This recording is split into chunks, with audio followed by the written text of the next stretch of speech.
നമസ്കാരം. മലയാളി വാർത്ത ഇൻസൈഡിലേക്ക് സ്വാഗതം. ഇത് ഒടുക്കത്തെ ക്യാപ്സ്യൂളും ഇറങ്ങി.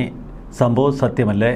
ഗോവിന്ദച്ചാമി ജയിൽ ചാടിയ സംഭവം പിണറായി വിജയൻ്റെ വീഴ്ചയല്ല, മറിച്ചത് ഗോവിന്ദച്ചാമിയുടെ വീഴ്ച തന്നെയാണ്. ജയിൽ ചാടി തളാപ്പിലെ വീട്ടുവളപ്പിൽ ഒളിച്ച ഗോവിന്ദച്ചാമിയെ പോലീസ് വളഞ്ഞില്ലേ? പിന്നീട് രക്ഷപ്പെടാനായി അയാൾ കിണറ്റിലേക്ക് ചാടി.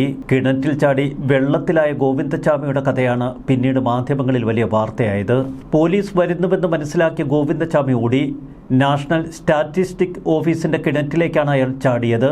ഇപ്പോഴിതാ പുതിയ ക്യാപ്സൂളുകൾ ജയിൽ അധികൃതർ തന്നെ പുറത്തിറക്കുന്നു. വെളുപ്പിന് 1:10 4:30 ഇയാൾ ജയിൽ ചാടിയതത്രേ. CCTV ഒക്കെ നോക്കി പരിശോധിച്ചതിന് ശേഷമായിരുന്നു വെളുപ്പാങ്കാലത്ത് 1:10 ജയിൽ ചാടിയെന്ന് ജയിൽ അധികൃതർ തന്നെ വിശേഷിപ്പിച്ചത്. എങ്ങനെയാണ് ഗോവിന്ദച്ചാമി ജയിലിൽ നിന്ന് രക്ഷപ്പെട്ടത് എന്നതിനെക്കുറിച്ചൊക്കെ ഇപ്പോൾ കഥകൾ പരക്കുന്നു. ഈ കഥകളൊക്കെ ജയിൽ അധികൃതർക്ക് അറിയാമായിരുന്നുവെങ്കിൽ എങ്ങനെ അയാൾ രക്ഷപ്പെട്ടു എന്ന ചോദ്യവും ശ്രദ്ധേയമാണ്. ഗോവിന്ദച്ചാമി ജയിൽ ചാടിയ വിവരം കേരളത്തിൽ കാട്ടുതീയായി പടർന്നു. ഇതിനെ തുടർന്നാണ് ജനം നിരത്തിലേക്ക് ഇറങ്ങിയത്. ഒരു കാരണവശാലും ഗോവിന്ദച്ചാമി മലയാളികളുടെ കയ്യിൽ നിന്ന് രക്ഷപ്പെടില്ല എന്ന് ജനം പ്രതിജ്ഞയെടുത്തു. ഗോവിന്ദച്ചാമി ജയിൽ ചാടിയതെങ്ങനെ എന്നതിനെക്കുറിച്ച് ഇപ്പോൾ ചില കഥകൾ അധികൃതർ തന്നെ പുറത്തേക്ക് വിടുന്നു. ജയിൽ ചാടാനായി ഇയാൾ നീണ്ട തയ്യാറെടുപ്പുകൾ നടത്തിയിരുന്നുവെന്നാണ് പുറത്തുവരുന്ന കഥകൾ. കഴിഞ്ഞ കുറെ കാലമായി ഇയാൾ ചോറ് കഴിച്ചിരുന്നില്ല. അപ്പോഴൊന്നും അധികൃതർക്ക് എന്തേ സംശയം തോന്നാതിരുന്നത്? ഡോക്ടറുടെ അടുത്ത് നിന്ന് എഴുതി വാങ്ങി ചപ്പാത്തി മാത്രമാണ് ഗോവിന്ദച്ചാമി കഴിച്ചത്. ശരീരഭാരം അയാൾ പകുതിയായി കുറച്ചു, എല്ലും തോലുമാക്കി. ഇയാൾ ചുവരിനോട് ചേർന്നാണ് കിടന്നുറങ്ങിയത്. കനത്ത മഴയായതുകൊണ്ട് മൂടിപ്പുതച്ചാണ് ഇയാൾ കിടന്നത്. അതിന് പുറത്ത് ഒരു കൊതുകുവലയും വിരിച്ചിരുന്നു. ഗോവിന്ദച്ചാമി കിടന്ന 10ാം ബ്ലോക്കിലെ സെല്ലിൽ വെളിച്ചമില്ല. 1:10 ഒരു വാർഡൻ വന്ന് ടോർച്ചടിച്ച് നോക്കിയപ്പോൾ പുതച്ചുമൂടിയ നിലയിൽ ഒരു രൂപം അവിടെ കിടക്കുന്നു. ഗോവിന്ദച്ചാമി തുണിയൊക്കെ മടക്കി വെച്ച് ജയിൽ വാർഡനെ കബളിപ്പിച്ചുവെന്നാണ് ഇപ്പോൾ കഥയിറങ്ങിയിരിക്കുന്നത്. സെല്ലിലെ 2 കമ്പികളാണ് ഇയാൾ മുറിച്ചത്. നല്ല കടുകട്ടിയായ കമ്പികൾ. ജയിലിന്റെ ചില ഭാഗങ്ങളിൽ നിർമ്മാണ പ്രവർത്തനങ്ങൾ നടക്കുന്നുണ്ട്. അവിടെ നിന്നും ഹാക്സോ ബ്ലേഡ് സംഘടിപ്പിച്ച് ദിവസങ്ങളുടെ പരിശ്രമ ഫലമായാണ് ഇയാൾ കമ്പി മുറിച്ചതെന്നാണ് ഇപ്പോൾ പുറത്തു വരുന്ന വിവരം. നേരത്തെ ഉപ്പ് വെച്ച് കമ്പികൾ തുരുമ്പടിപ്പിച്ചിരുന്നുവെന്ന സംശയം ഇപ്പോൾ ജയിൽ അധികൃതർക്കുണ്ട്. 2 വലിയ ട്രിമ്മുകൾ വെച്ച് ഫെൻസിംഗ് കമ്പിയിൽ തുണികൾ കൂട്ടിക്കെട്ടിയാണ് ഇയാൾ മതിലിലേക്ക് വലിഞ്ഞു കയറിയത്. അതിനുശേഷം തുണി താഴേക്കിട്ട് പിടിച്ചിറങ്ങുകയായിരുന്നു. ഉണക്കാനിട്ടിരുന്ന തുണികളും ഗോവിന്ദച്ചാമി എടുത്തു. ജയിലിലെ വെള്ളവസ്ത്രം മാറ്റിയാണ് ഇയാൾ പുറത്തേക്ക് പോയത്.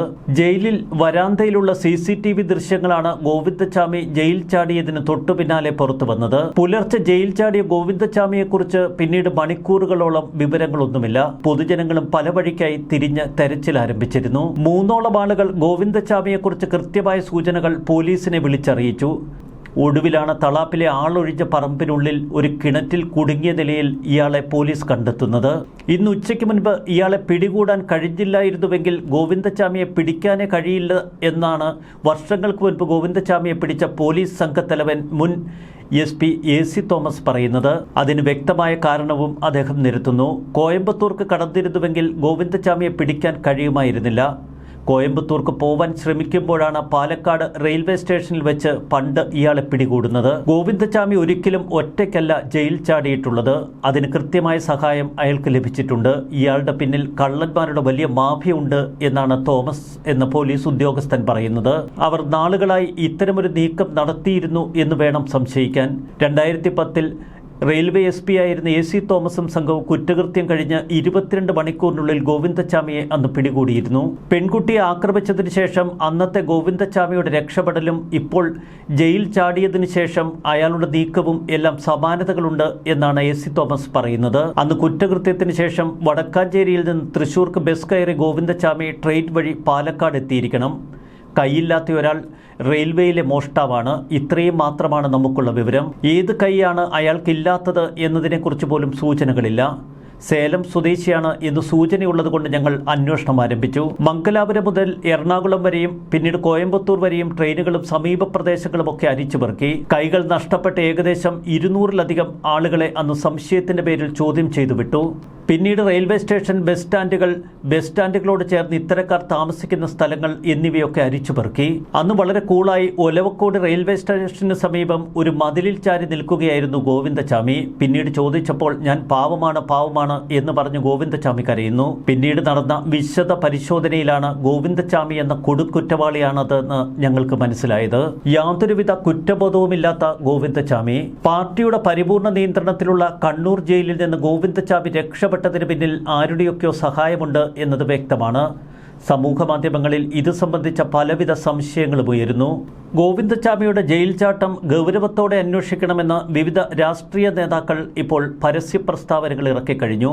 കണ്ണൂരിലെ ജയിലിൽ ഗോവിന്ദച്ചാമിയെ സഹായിച്ചതാര്? ഇതിനു പിന്നിൽ മറ്റെന്തെങ്കിലും അജണ്ടകളുണ്ടായിരുന്നോ? ഇപ്പോൾ പോലീസ് പിടിയിലായ ഗോവിന്ദച്ചാമി വിചിത്രങ്ങളായ കാര്യങ്ങൾ പറയുന്നുവെന്നാണ് പോലീസ് പറയുന്നത്. അതുകൊണ്ട് തന്നെ സമൂഹ മാധ്യമങ്ങൾ ഇപ്പോൾ പോലീസിനെ പരിഹസിക്കുന്നു. ഒരുപക്ഷെ ആളൂരിന്റെ ആത്മാവ് വിളിച്ചു കാണും, അതുകൊണ്ട് താൻ എങ്ങോട്ടെന്നറിയാതെ പുറപ്പെട്ടുവെന്നൊക്കെ ഗോവിന്ദച്ചാമി പറഞ്ഞു എന്ന് പോലീസിനെ പുറത്തേക്ക് വിട്ടേക്കും. മാധ്യമ ശ്രദ്ധ മാറ്റാൻ മറ്റൊരു ആസൂത്രിത ഗൂഢാലോചനയുടെ ഭാഗമാണോ ഇപ്പോൾ ഗോവിന്ദച്ചാമിയെ ആരെങ്കിലുമൊക്കെ സഹായിച്ച് ജയിലിൽ നിന്നിറക്കിയത് എന്ന ചോദ്യം കേരളത്തിൽ ശക്തമാകുന്നു. ഏത് വാർത്ത മുക്കാനാണ്, ഏത് വാർത്ത മൂടാനാണ് ഇത്തരമൊരു നീക്കം? ഇനി അതല്ല, മറ്റെന്തെങ്കിലും അതിക്രമത്തിനുള്ള പദ്ധതിയുടെ ഭാഗമായിരുന്നു ഗോവിന്ദച്ചാമിയെ പുറത്തിറക്കുന്നത് വഴി? ആരുടെയൊക്കെയോ സഹായം ഗോവിന്ദച്ചാമിക്ക് വ്യക്തമായി ലഭിച്ചിരുന്നു എന്ന് വേണം ഈ കഥകളൊക്കെ പരിശോധിക്കുമ്പോൾ നമുക്ക് തോന്നാൻ. അതെ, കൃത്യമായ അജണ്ടയുടെ ഭാഗമായി തന്നെയാണ് ഗോവിന്ദച്ചാമിയെ കണ്ണൂർ ജയിലിൽ നിന്നും ആരൊക്കെയോ ചേർന്ന് പുറത്തിറക്കിയത് എന്ന് വ്യക്തം. ന്യൂസ് ഡെസ്ക് മലയാളി വാർത്ത ഇൻസൈഡ്.